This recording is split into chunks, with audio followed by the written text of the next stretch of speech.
this work session assembly orders on our history of SAP. Mr. Aaron, you start with introductions first. We'll start with Mr. Peterson. Sorry, Mr. Peterson. Amy Demboski. Jennifer Johnson. Bernie Hall. Bill Evans. Dick Training. Ellie Grayson. Patrick Flynn. Although it was here, presume we'll step back in the room momentarily. Anne Reed, Municipality of Anchorage. Lance Ahern, IT. Kate Dyer, CFO. Welcome. Who's driving today? Initially, we're going to go through the same project status report initially and quickly, Mr. Chairman, that you've seen in the past, and then I'm going to present my initial assessment and some steps that we're taking on the plan.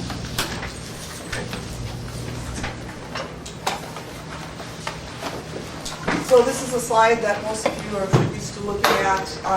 Last report, we were all yellow. This report, our schedule is still yellow, our scope is yellow, and our cost is red. We are going to have future discussions revolving around the changes driven by the reassessment that Kate just referred to of the project schedule, the costs, the risks, and the scope.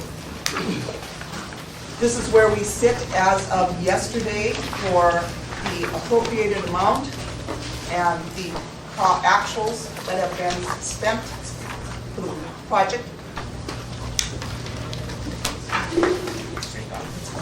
Our accomplishments since the last time we met, our finance procurement data conversion, which is moving all of the data from SAP from PeopleSoft into SAP, was at 99%. We're still at 99%. The only outstanding issues we currently have are in FERC testing.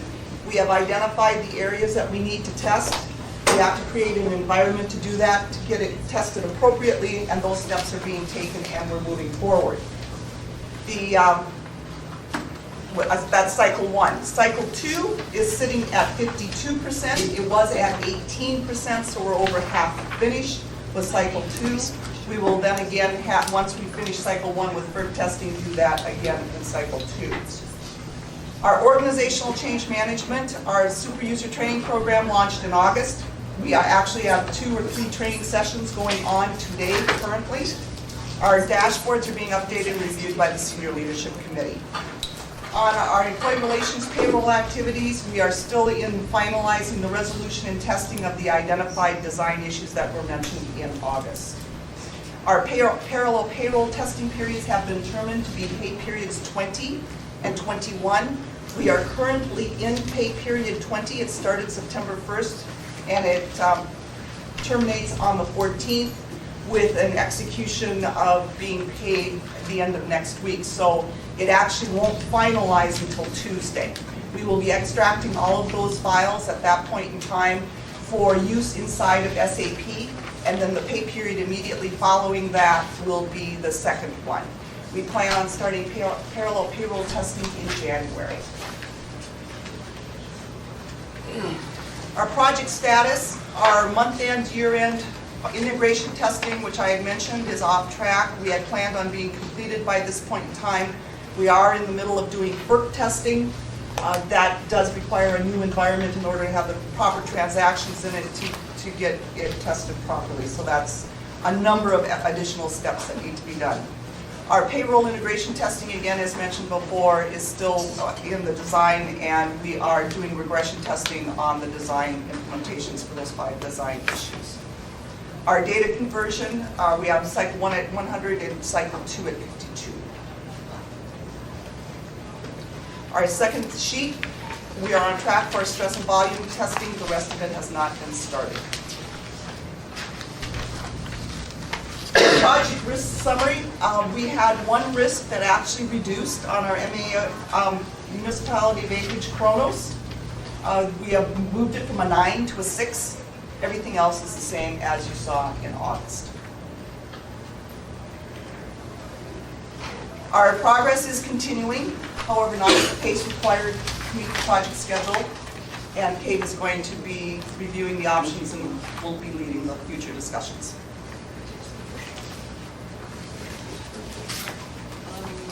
You have a question, Ms. Jackson? Thank you, Mr. Chairman. Just to our contract, if I may, we've had quite a few personnel changes throughout past months that, and personnel that were intricately involved with this project, and I just want to know how, what's your viewpoint on how that may or may not be affecting projects. You kind of introduce yourself, sir. Yeah, absolutely. Wade Hunter with the Peloton Group. My opinion on that from what I've seen is that the changes that the Muni has been making to the staffing over the last, Sure. The changes that the Muni has been making to the staffing over the last month and a half have all been positive to the project. I'm especially encouraged and supportive of some of the things that I believe the new CFO, Kate, is going to review with you. I'm seeing a focus towards the project that I haven't seen before. So I'm very encouraged by that. Oh, that's pleasant to hear. Thank you, Mr. Chairman. Thank you, Mr. Jackson. Ms. Dyer, are you ready? It's amazing what lunch will buy you. I'm just kidding. Mr. Chairman, I would like to hand out an initial assessment that I've performed on the SAP project. Do we have that already? Nope, No? Oh, okay. it's hot off the press. Still warm. Training, yes, sir, it's so warm.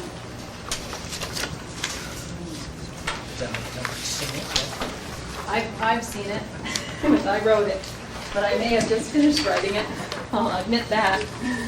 Ms. Russell? Yes, sir. Hot out of my brain. I have the wrong glasses on. Yes, I do, I have these extras.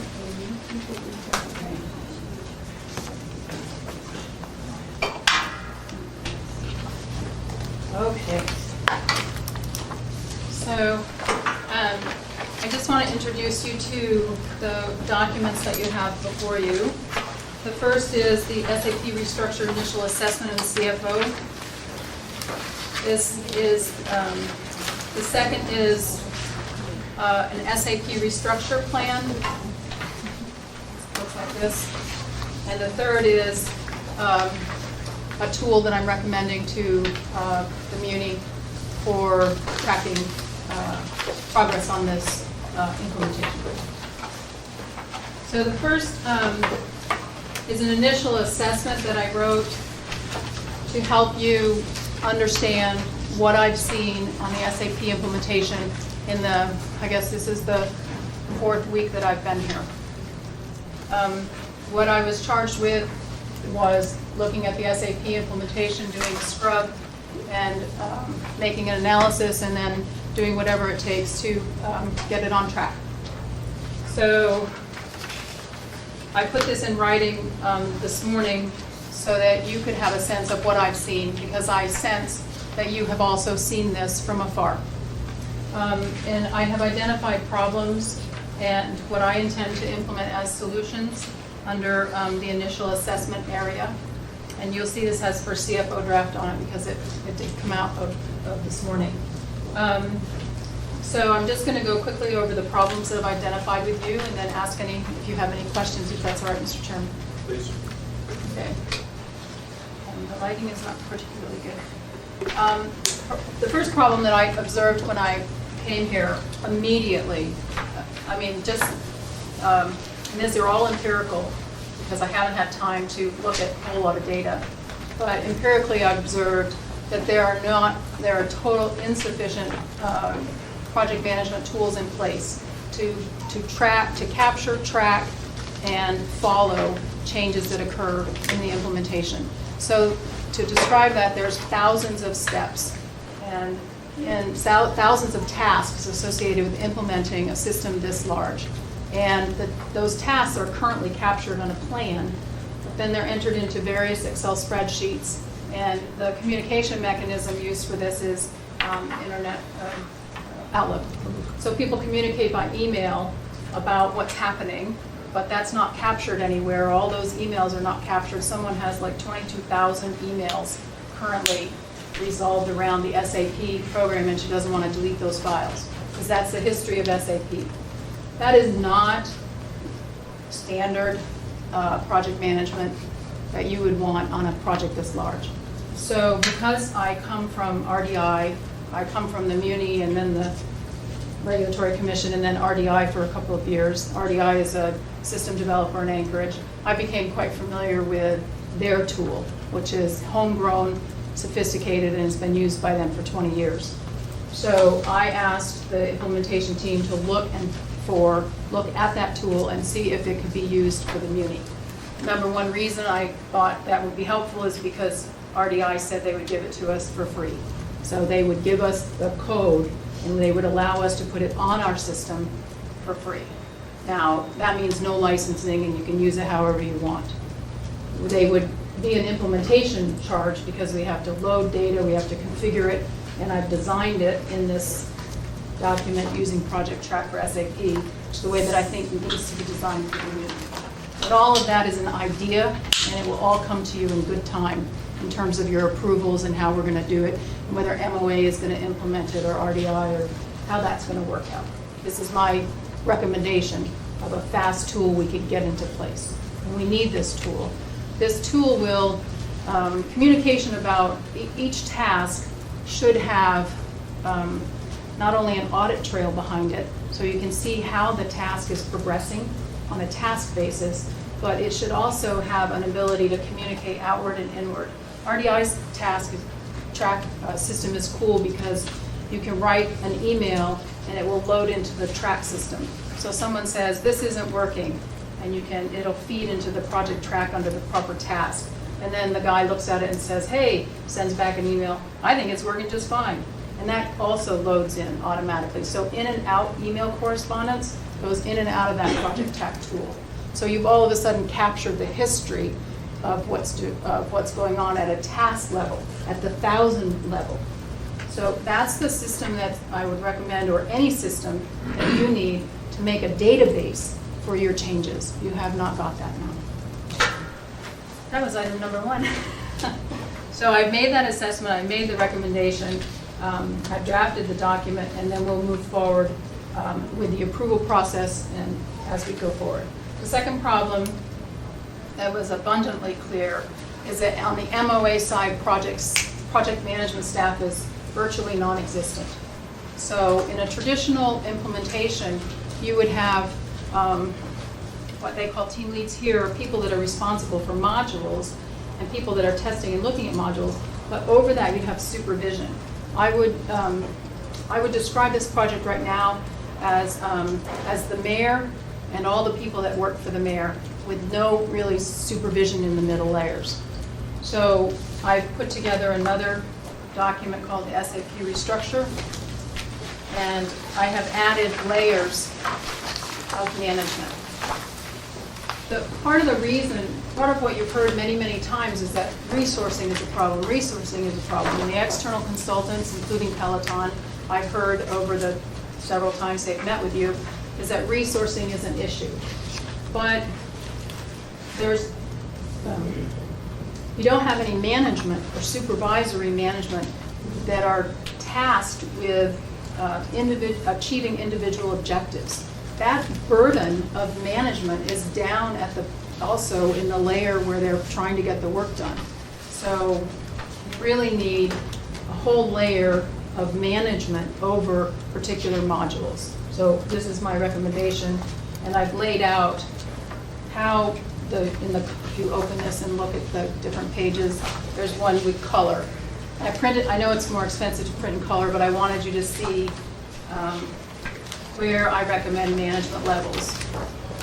So on the first slide, I realize we only have a half an hour, but on the first slide, you'll see there's blue. Blue areas are my recommendations for management structure. What I've tried to do is put management over every material module.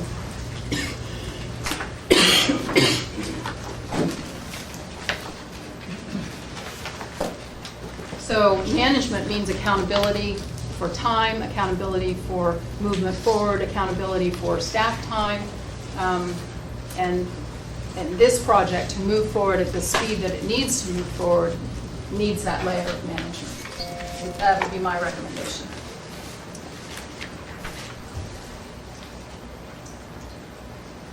My observation is, No,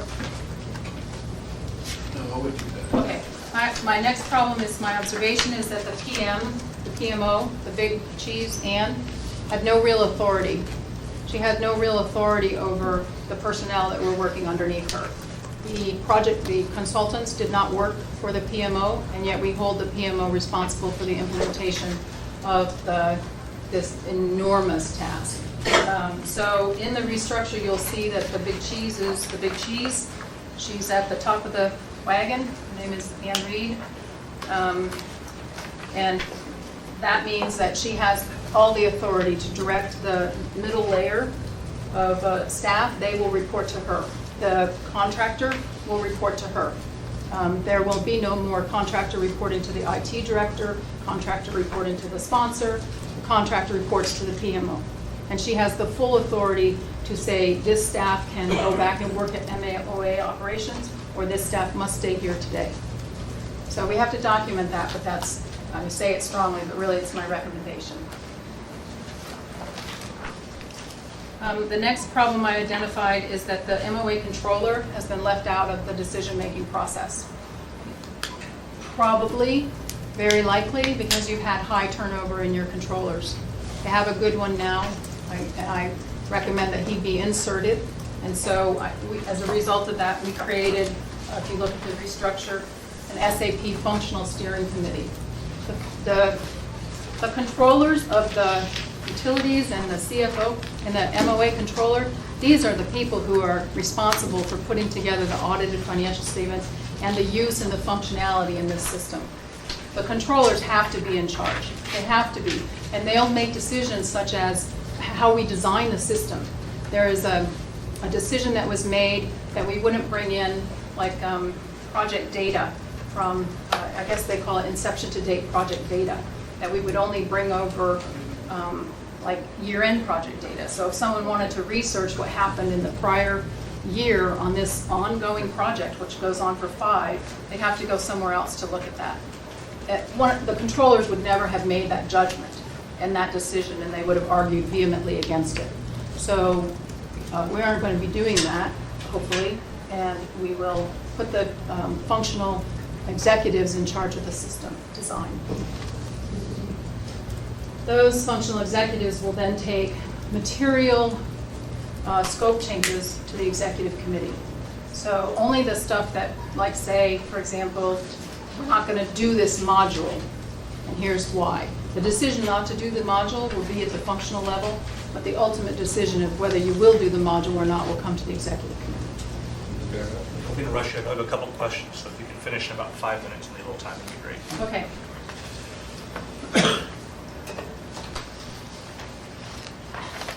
My anecdotal observation is that design decisions about this system have been made by your external consultants and not by the people who are going to use the system. So that probably would have led better into my talk about the functional guys.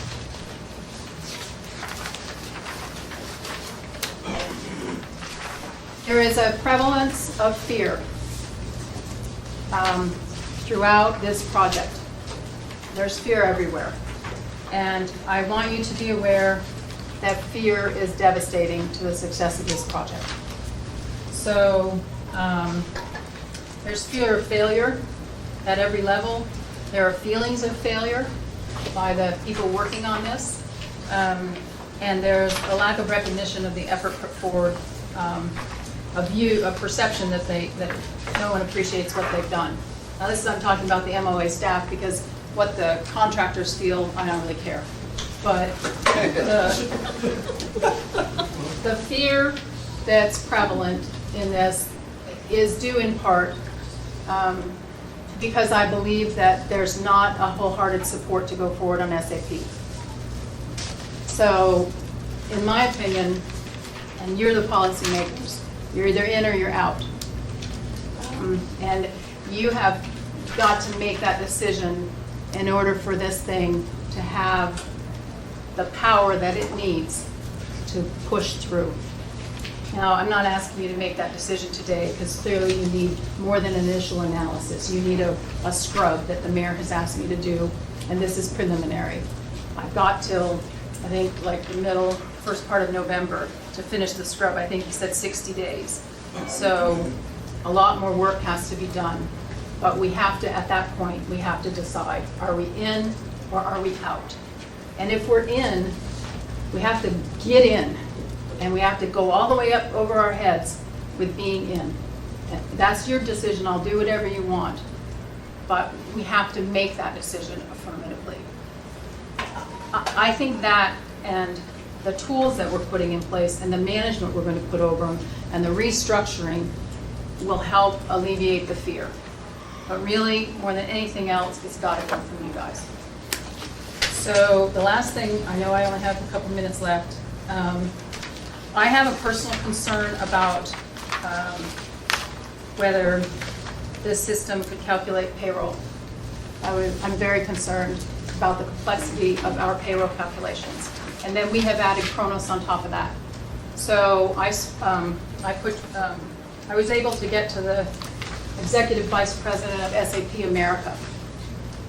And I did that because I met him down when we were doing the SAP, or the PeopleSoft implementation. We went down to Louisiana and I met him, so I called him back. He's now working for SAP. So he's the big guy in charge of all of America, and he's made certain commitments to the MOA, and I've documented them for you. He's giving us things for free, which I love, free. He is sending up someone at their cost to, they call him a solutions engineer, to evaluate MOA's payroll configuration. It will be at no cost to us. He's given us an 85% discount on licensing needs through October. And he's given us some flexibility in adjusting our licensing needs. And so he did that based on a phone call today. That's good progress, and that's my report. Thank you, Ms. Geyer. I have 4 people in queue, so please keep your questions and/or comments brief. Mr. Trainee. Kate, cost, right now it's at 31.6. Yes, Where's it going? higher. How much, do you know? I don't know. Okay. Other one is date live. I'm What sorry. date? What date for the system? I don't know. Thank you. Just real quick, I'm not that smart with these things, I'll be honest with you. And we get these reports, the updates. We've asked for the updates, so I appreciate getting them. But telling me when the finance integration testing month end is, if it's gone from red to green, means absolutely nothing to me. So it's kind of a waste of time. The things we need to know are, will this work? And now it sounds like there's a chance it may not work like we needed to, at least with the payroll. When will it be done, and exactly how much it's going to cost? And I agree 100% that we have to go all in. I'm committed. If you tell me it's going to work and it'll be done on a certain date, I'll go all in on it. We'll spend what we have to spend, but because you can't continue like this. It's destroying the credibility of the city. It's destroying the morale of the workforce. This is a disaster. It's a complete dumpster fire. And I appreciate your analysis. But that's what has to be needed. And going from red to green or 3 to 4, nothing. I don't even want to show up for these anymore. But that's what I'd like to hear. Mr. Croneman? Well, I'll respond to that. I'll differ, just a comment, and I'll differ from Mr. Evans. I do like to see what the tasks are and where we're at with it. I think it's a good dashboard. And even though I don't necessarily know all the issues, it gives me a concept of, hey, you got 10 tasks and you're on with 3 and you're shaky on 2 and you're failing another. You ask us to perhaps get in, get out, and get in. I think we've made that decision more than a couple of times with our actions, with a lot of comments and a lot of caveat. My concern now is trust. I mean, I honestly, we've gone down this road for those who've been around the municipality for long enough with PeopleSoft, and it seems as if this municipality, this administration, whoever, is deciding that we're going to take a piece of this, a piece of that, Kronos, time, telestaff, whatever. And we're doing like, and it is, I have to say, dumpster fire is probably about as good an analogy I can see. It's really not healthy for an environment, period. So whatever it takes to get back on track, but on the other hand, we really do need to know a few more details. Thank you, sir. Mr. Bosky. Alrighty then. Very quick. I will. I appreciate you're the new CFO. You came in. This is not it's not a dumpster fire. It's a pile of something. But it's not a joke. That too. It's not a joke. I care what the project managers think because they're the ones that have to clean this up. And, I'm here right now to tell you, the taxpayers of this community invested $31 million to make sure this project works. And where we're at today, I don't want to see the city manager not here. I want to see the mayor's ass in that chair right here. Because, I got to tell you, right now, the words, are not appropriate for the public. But he needs to get his damn act together. Because it's time this city gets what they paid for. $31 million is not a joke. And I want to see every single member of the steering committee, the executive team, right here in front of us to answer to the taxpayers what the hell's going on. Thank you, Mr. Chairman. Mr. Bosky, Mr. Peterson. Thank you, Mr. Chairman. And one problem that we didn't get a chance to talk about or kind of skipped over was, and I think I've seen this as a problem all along, is the fact that the project staff doesn't have time to do their regular work duties because they're working on the implementation, and so other things get pushed to the back, and that can't be good. And so I thought, have we been able to hire some additional staff so that that is not going to be a problem going forward, or are we trying to hire some? Through the chair, I believe that staff were identified last time that you met and that they have been hired, and Lance can best answer that. There is. Through the chair, there were 5 positions that we talked about last time, and I'll try to speak clearly. 3 in the payroll department and 2 in the ER department, and these were specifically identified as being required to support the split go live that we were talking about at that time. In payroll, 1 of the 3 has been hired. 2 positions are waiting on approval so that they can be posted. In ER department, I've been told that the 2 positions are being posted. And that's current as of an hour ago. Mr. Steele. Yeah, I'll be quick. This is one of the first things that I commented on when I came on board 2 years ago. And you could already see that the problems were starting to crop up. And I'm really dismayed by the comment that we have to decide whether we're in or not. I don't know that we have an option at this point. I hate to throw good money after bad, but whatever we need to do, we need to do it. We need to do it right so it functions. You don't want to be fighting this for the next 20 years.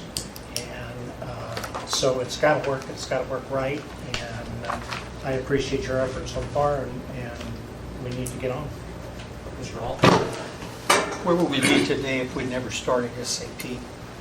Same place. Through the chair, Mr. Hall, we would have the system that has been described as horrible by most people that used it. It's not a flexible system. It hasn't been upgraded, and I think you made the right decision to move forward to SAP or to any new system. You needed to come off PeopleSoft. It had been ignored for a very long time. Mr. Trainee. Lance, you told us numerous times the go live date would never change. Remember that in this meeting?